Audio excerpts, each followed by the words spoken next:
Breeze Nation, what is good? It's your boy Pat the Designer back at it again. Appreciate you guys for tuning in and rocking with us for another edition of the Windy City Breeze Sports Talk Daily. Yeah.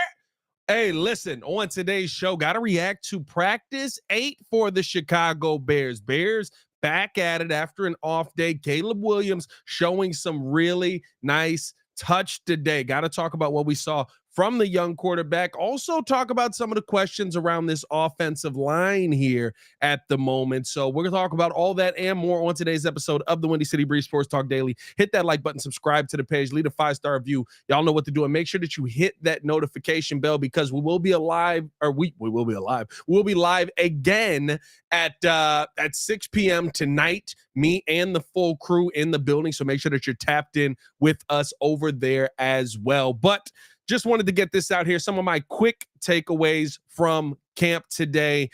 Listen, Caleb Williams had some touch on display. The offense is still a work in progress, but there were some things today that I felt were definitely Caleb being a little bit more aggressive, trying to fit the football in and making some plays that looked really good. Let's start about with some of the guys that ended up missing practice today, and then we'll get into the positives and negatives of practice. Not practicing today, we had Nate Davis, who was out again, Kyler Gordon, Travis Homer, and Ian Wheeler both out, which is why we dropped the video last night. If you didn't get the notification on that, the Chicago Bears did go out and sign Demetric Felton as a backup running back. There was a considerable limp today when I saw Travis Homer walking, very noticeable. So he may be a little bit lengthier. I don't know when if there's a timeline or anything for him to be back just yet. But Jacob Martin also out, and of course, Nsimba Webster. The question that everybody asking, Coleman Shelton did get the reps today at center. Ryan Bates did play with the first team offense, though, in place of Nate Davis at right guard. And we'll talk about that a little bit more as well as we get into this. But let's talk about the quarterback situation right now. The Chicago Bears, young quarterback, Caleb Williams, he's still figuring it out. And the Bears are still in the install process of this thing. They're still kind of working their way through, okay, how are we doing this play? You're seeing a lot of stuff at half speed. You're seeing a team that's kind of, trying to figure their way out, especially offensively. But a couple of notable throws that I thought we saw from Caleb Williams. One was to Keenan Allen in the back of the end zone where, it basically was reach up and go get it, as a beautiful, beautiful touch by this pass that Caleb Williams put. I believe it goes over the outstretched arms of TJ Edwards as he's I literally looked at it and I was like, that's a pick. Oh, okay.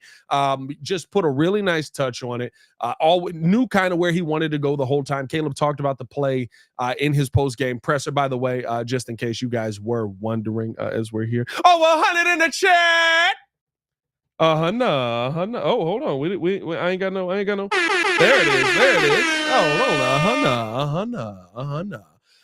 61 over on the YouTube side, 58 over on the Twitter side. Hit that like button on YouTube. Hit that retweet button over on Twitter. Like I said, just a really, really nice touch pass by Caleb Williams in that situation. Got it into the hands of Keenan. He had talked about it in his post-practice presser, basically saying that was a play that he had run a couple of times and that they were able to be successful on that play. It was something that he was familiar with when he was in college. So good to see that, when the plays are familiar with him, he kind of knows where he wants to go, knows what he wants to do with it, and has an ability to be able to put the pass in there. The other thing that was a really nice standout pass that showed his touch on display was just a beautiful pass to Rome Odunze a couple of plays later where it was an anticipation throw. He had to know that Rome was going to be there. It was in between two closing defenders. The windows were coming together, and boom, right on the money, hits him in the hands. Touchdown once again. Actually seeing this team in 11 on 11 be able to get the football in the end zone. That's, to me, what is starting to get me excited. That was the one thing that I had talked about in the situational period that we weren't seeing enough of from the Chicago Bears. We were seeing them be able to get down during the situational periods. We were seeing them be able to put themselves kind of in a spot where it was like, okay, you're almost there, but weren't able to finish this off. Now, this wasn't in the situational period, but being at the 20, being able to get the ball into the end zone versus a defense that is as deadly as this Chicago Bears defense is a positive for where this team is at right now. And it's something that I'm excited to see from this team, and I'm hoping that it continues to move forward. Now, defensively today, I mean, listen, they still had their successes. And this was a day where I would say it was a 51-49 kind of day, right? I would lean offense today a little bit, even though there were still some pre-snap penalties. There were still some issues that the offensive line is still working out. But I mean, we also have to take into account they've swapped out guys every single time, pretty much trying to figure out where this offensive line is going to be. Like I said, I'll talk about that in a second. But outside of that, you had a defense that's still showing its teeth. Tremaine Edmonds was phenomenal in coverage today. I mean, I think that there was a lot of things that this Bears team did defensively. Here's one, right? The biggest takeaway that I have defensively is Montez Sweat. And if there was any doubt about who this guy is, and I know there's no pads on and different things like that today, so you're not sitting there taking massive things away from the defensive line, but Montez Sweat is just absolutely a monster on the other side of that line. And in the situational period today, they kind of wanted to get some things going. So you see Caleb Williams drop back. It was supposed to be 3rd and 5, end of half, trying to get down and put yourself at a minimum in position for a field goal. The first play, Caleb drops back. He's trying to let things progress. Darnell Wright is just getting pushed completely backwards. I'm not going to lie to you. They end up punting on this play. But if it was me and this was a real game, I would say that Montez Sweat probably once again strip sacks Caleb Williams, and it's a bad situation for the offense there. He, of course, like gets close to him, goes to swing the arm down, pulls the arms up because Matt Eberflus just threw him out of practice for this the day before. I really do like that he's actually learning from being thrown out of practice and stuff like that. Remember how many guys we had on this team that didn't learn from the mistake and were just like, nah, we'll just go out there and do what we need to do. I don't care. I'm playing through the whistle. You don't do that with the quarterback. You got to be careful. So Ted's doing that, but just defensively, bro, like it's a load to see Montez Sweat on that left side. And he just barreled through Darnell Wright the entire way. And so that situational period was blown dead. And yes, for you special teams lovers out there, for you guys who just got to hear that Tory Taylor content, I might have saw the best punt I've seen from Tory Taylor in an actual team period. I might have saw the best punt I've seen from Tory Taylor today in an actual team period. By the way, over 200 in a check. 200. He booted one. I mean, it landed probably at the 3. Punt team got down there and downed it pretty much at the 1. It was gorgeous. It was good. It was a phenomenal punt. I'm not even going to hate. No Tory Taylor slander on here today. Don't worry about it. But no, man, like there's to me, there's a lot that this Bears team has shown through 2 days that I think is very good. I think it's very beneficial to kind of seeing where this team is at right now. I think you're seeing a team that, you know, on day 8 of this thing, you're starting to see the offense start to put some things together a little bit more consistently. Early on in install, right, we were seeing the offense just go out there and have an inability to move the ball because the defense was just so far ahead of it. When pads came on, you kind of saw those struggles, right, where, again, talking about the offense just had a couple of bad days. Now, as we're starting to get through install, you're starting to see the ball get through. Now, you'd love to see that in pads. We'll see that more in pads as we continue to go through. But it's just, I think that there's still a lot that this Bears offense has to work through, but they're starting to get on the same page. And at the right time, right, you've got this week early. You're about to pull out of installs next week. That's a great time for you to basically go in and say, all right, look, and Caleb Williams even talked about this today, being able to go out there and coming from an offense where he felt he had no understanding, no control of where this team was going to now, right? A couple of weeks in, he feels like he's fairly comfortable in where this offense is at. Those are the things that you want to see from your young quarterback as he's trying to figure some things out. And I'm excited to see where Caleb Williams continues to grow. Now, drop some questions in here. Ask me some things that you want to know that we looked at camp today. I'll be happy to answer any of those questions, man. Like I said, hit that like button, subscribe to the page, and thank you guys for being a part of the Breeze family as well. Sophisticated Thought said, hold on, where'd the comment go? How'd the comment run away from me?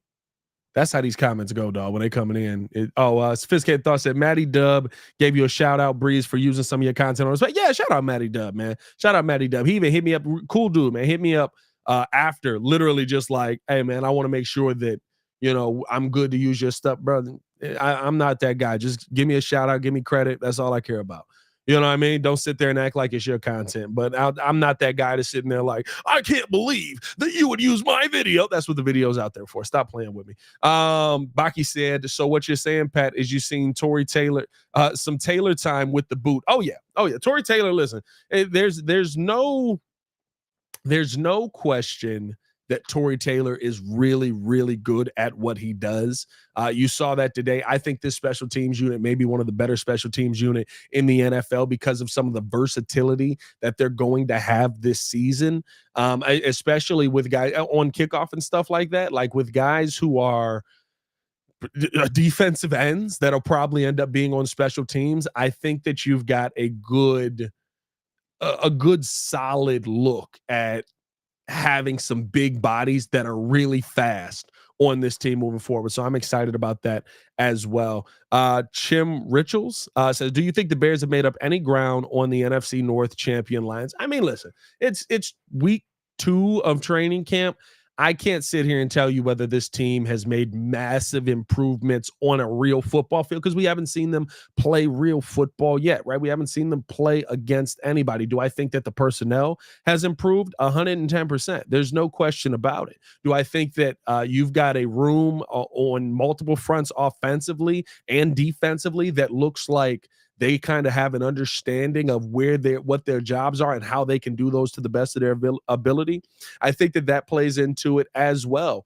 But I don't know if I can sit here and definitively tell you that, yes, they've made up a ton of ground on the Lions. What I will say is this: you've got a young quarterback who's come in, who's going to have a lot of opportunity to do a lot of good things offensively this year. The throws today that you saw, the nice touch passes, tell me that he's able to throw with anticipation, that he's able to throw with touch, that he also trusts the receivers that he has out there. Those are things that, listen, I was a Justin Fields guy. I loved Justin Fields. I wanted to see Justin come back. But those are things that just watching his game, you talked about them as developing, right? I always said Justin Fields was a 1-2 me kind of player. Caleb Williams doesn't seem to be that early on, but he hasn't gotten hit yet, right? So we'll see kind of when the games start to come at him, what kind of player he is. But I can't make any definitive predictions on whether we've made up any ground on the Lions or not yet. At Pat, shout out to Crimson in the building, always showing love, man. Does the O-line look so bad because the D-line is so good, or does the D-line look so good because the O-line is so bad? That is a phenomenal question, Crimson. I would say that the defensive line looks good because the defensive line is good.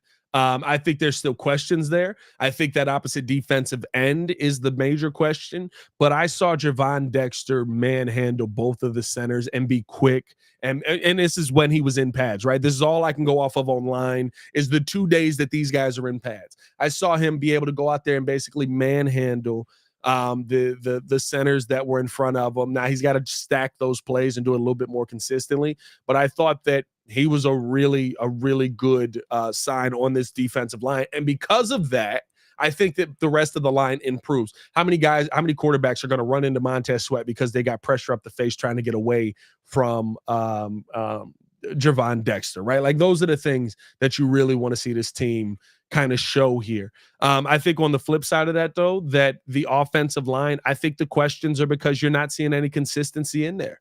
You've got a lot of inconsistency. Nate Davis isn't out there this week, right? And I don't know, maybe this is injury related. I think that we're going to talk about this on tonight's episode of The Breeze. If you haven't hit that notification bell, hit that notification bell, put a notification in your phone, however you do it. We'll be live yet again at 6 with the full team in the studio. So tap in with us as well. But I just think that this is an offensive line that is trying to work through a lot of fluctuations that keep happening. I mean, you went from literally just having a center battle to now all of a sudden Nate Davis isn't out there at right guard, and so Ryan Bates is playing in a position that he's more comfortable with. He doesn't look bad at the right guard position, but this is new to them, right? And you're doing this all during install. So Doing that versus a defensive line that looks pretty good, I think is going to make anybody's life difficult. 083 Monster said, my first time catch you live. Love the content. Appreciate you, my guy. Appreciate you. We're live Monday through Friday. Stay tapped in with us. What else do we got? Silver Harvest asking, has the team indicated to players like Austin Booker, Bagent, Pickens will be primarily snap holders in the Hall of Fame game? They haven't indicated that yet, but I'll be honest with you. And this is what's tough for me. I don't believe anyone's going to play in the Hall of Fame game because they don't want to risk it. And so what that ends up meaning is you're probably going to get guys like that, Austin Booker, Tyson Bagent, Zach Pickens, stuff like that, who are going to get majority of the reps out there because they don't want to send their starters out there against backups and risk them getting hurt by some guy going out there and making a play, which means Caleb Williams is probably not going to play in the Hall of Fame game because I would doubt that you're going to play any of your injury-prone offensive linemen early in this game because you want to get them to week one healthy, right? Like, so the Hall of Fame game is I don't know, man. Like I'm going down there. I think I'm going to be in attendance at the actual game. I know we're going to be doing a ton of stuff out there with people that are in Canton. So I'm very confused I'm very confused on what their plan is to get Caleb these reps they keep talking about. Brent Coleman said, why does Justin always come up? Let Caleb be about Caleb. Two totally different situations. Justin comes up because Justin was the quarterback last year. Why are we hiding our heads in the sand? Why are we pretending like that wasn't the case? Why are we pretending like we didn't move on from Justin Fields to go out and get Caleb? Well, both conversations can be had. And you're trying to talk about the conversations and things that you saw from a quarterback last season to what you're seeing from a quarterback this season. Guess what happened when we moved on from Mitch Trubisky? We talked about how Justin looked better than Mitch Trubisky did. That's what happens with the quarterback position. I don't hide my head in the sand because of whatever my opinion was. I'm going to talk about what the situation is based on the situation you come from. Yes, the situations were different. That's how the NFL works.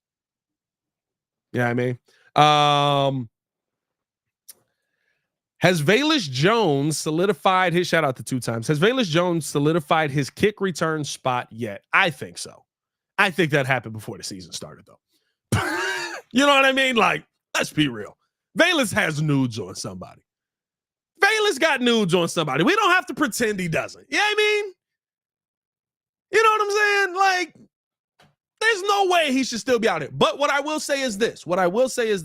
If he can get the ball in his hands, this new kickoff rule may revitalize his entire career and actually allow it to start, because I think it's going to come to a point where all you're doing is winning the field position battle, and you kind of have to have that dangerous person back there. One block and Velus Jones will be gone.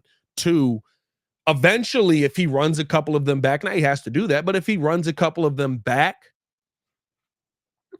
you kind of play the game of like, okay, do I risk him running this back, or do I just boot this thing through the field goal and hope that I can come out here and stop a rookie quarterback with a lot of new moving parts all at once? I think that plays into it as well. So to me, I think that you're kind of in a weird situation where you're going to get teams who basically just say start at the 30, we don't care, which is a thing that you still want to have Velus back there for. So I do think that he has solidified his spot at the offensive, or as a kick return spot. Brian asking, will Jack Sanborn have a breakout season? This is tough. I talked to Jack Sanborn a lot today at the press conference, got to talk about him back and forth. And I asked him about being one of the cerebral players and if it came naturally to him. I don't know if Sanborn has a breakout season, but Jack Sanborn will always be somebody you can count on to do their job. What more do you want? Is there upgrades at that position? Possibly. Is Noah Sewell a better athlete than Jack Sanborn is? More than likely. Is Noah Sewell smarter than Jack Sanborn is? That's where the question comes in. That's where it gets tough for me. Because as far as Jack Sanborn having a breakout season, I don't know if we'll ever see him turn into a 5 interception, 100+ tackle player, because he's basically right that linebacker who comes in when the Bears go into a regular 4-3, or he's as he's going to be that backup, right? Because they're playing that 42 nickel, so you're going to have Kyler Gordon on the field as your nickel DB. But do I think that Jack Sanborn is going to be one of the smartest players on the field? 100%. Do I think that Jack Sanborn knows where he needs to be to do his job? 100%. Do I think that in rundowns, I would rather have Jack Sanborn out there? 100%. And so do I think that he'll break out? No. But do I think that he will always be somebody you can count on to do their job the right way? Yes. And I think that in the past, when we saw this 43, 42 nickel type of defense, you didn't see that as much with the third linebacker. You didn't see that nearly as much because, right, you had the guys like Hunter Hillenmeyer who were good guys, but it was always like, I would love to upgrade that position because there's times where he's out of position. Never feel that way about Jack Sanborn. That's me personally. That's just me personally. By the way, I'm a 300 in a chat. 300. Shout out to 300 for a midday stream. Let's get a couple more questions in here, and then we will finish off, or we will be back live, like I said, at 6 p.m. So tap in with us there as well, and we will all be live on there.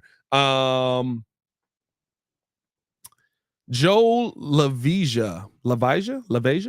I'm gonna go LaVasia. LaVasia feels right. I might be wrong on that. Can we get a real, all caps, report on how Caleb Williams is actually doing? Everything I see says he's excellent, but then he completes a couple of passes and throws picks while missing more throws than he makes. I think that when, at least on this channel, I can't speak for everybody, but when he had bad days, we said he had bad days. Saturday, he threw a couple of picks. We talked about him throwing a couple of picks. And he forced them, right? I think that, you know, I don't know what you're looking for from a real report. If you're just at a point as a Bears fan where you're expecting him to suck, and so you're waiting for the report that says this guy sucks. But it hasn't been the case. He's played very well for somebody who is 2 weeks into this. Have there been downs? For sure. The downs are going to be there.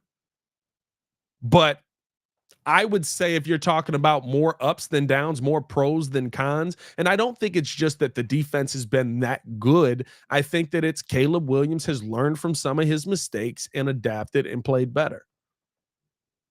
That's what you want to see. I get it. There's people that are just looking for when's somebody going to say this guy sucks? Because I know he doesn't suck. Does he make mistakes? Yeah, we talk about that on this channel. Has he struggled at times? Yeah, we've talked about that on this channel. But it is not a Caleb Williams is you know, the worst quarterback than we've seen. He's not. He's throwing really well with the anticipation. There are times where you kind of even look at the anticipatory throws and you go, okay, maybe the receiver wasn't there on that. And then there's other times where it's like there was nobody there on that. That was either a miscommunication on his part or he just didn't know what to do with it, so he just threw that thing in there. But we'll see. We'll see. I see a lot of good highlights from other top 10 QBs, but seeing not as much from him. Well, I mean, you're not seeing anything from him because we're only allowed to record during the warm-up periods. I mean, if you look at the Bears Twitter, they're showing you most of his good highlights. But you know what I mean? Like that's just I'm not going to tell you something that I don't believe myself. That's what it comes down to me. We got any more in here? It says 168 in the chat. Yeah, we got the Twitter chat on the other side as well. 150 over on Twitter as well. So we over 300 in this John. Let's see. Jack Sanborn has proven to be reliable so far, for sure. All right, man, we're going to get up out of here for now. Appreciate you guys for tuning in and showing love. Like I said, we'll be back at 6 with some more conversation. Mr. Meaty is in the chat. Jordan Clemens in the building. We'll be back at 6 with more conversation on today and some question marks on the offensive line.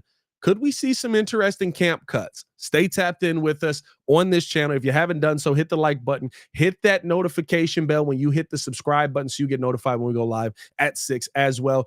As always, it's your boy, Pat the Designer, back at it again. Y'all stay safe out there, Chicago.